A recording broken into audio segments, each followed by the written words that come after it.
Hi, I'm Ron Futrell with Liberty.com. I don't think I have to tell you, but these are tumultuous times here in the land of the free, home of the brave.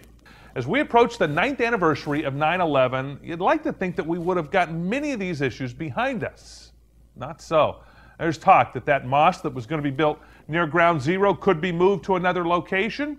A good sign there. Nobody opposed mosques, but there was opposition to the location, certainly. You also had a whacked-out preacher in Florida who says he's not going to burn the Korans as a protest. Both actions were constitutionally protected. Nobody would argue that, but both were wrong. Now, there are still some issues that need to be addressed for liberty-loving people in this country right now. There were violent protests in the Middle East against America just at the very thought that somebody was going to burn the Koran. Violent protests we're talking about. Burning protests, not just people carrying signs and issuing a statement that they didn't like something, but actual burnings taking place and the ever-present threat of violence. We were told about it early and often. I think this is an appropriate time for us to read the first half of the First Amendment to the U.S. Constitution.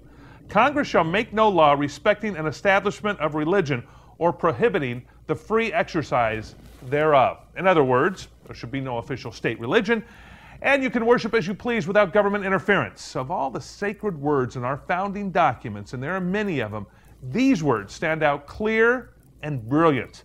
All religions are welcome, but you cannot force conversion. What's unfortunate is that these stories are getting in the way of the much bigger story this week, and what we should be remembering, those who died on 9/11. Many have personal stories. My personal story, my son's high school language teacher, Barbara Edwards, was on American Airlines Flight 77 that morning that crashed into the Pentagon.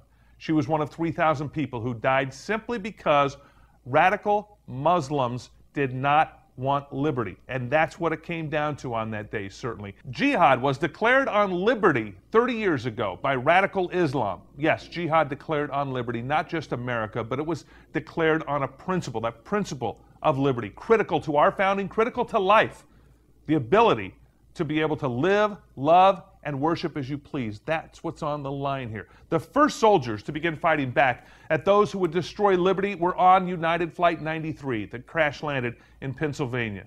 Todd Beamer, let's roll. You know that story certainly well. They saw the enemy. They knew the enemy. It was very clear to those warriors on that flight what was at stake and who was responsible. There was no doubt about it with those warriors. Now it's those people, Barbara Edwards, Todd Beamer, and the 3,000 others that I'll be remembering this weekend.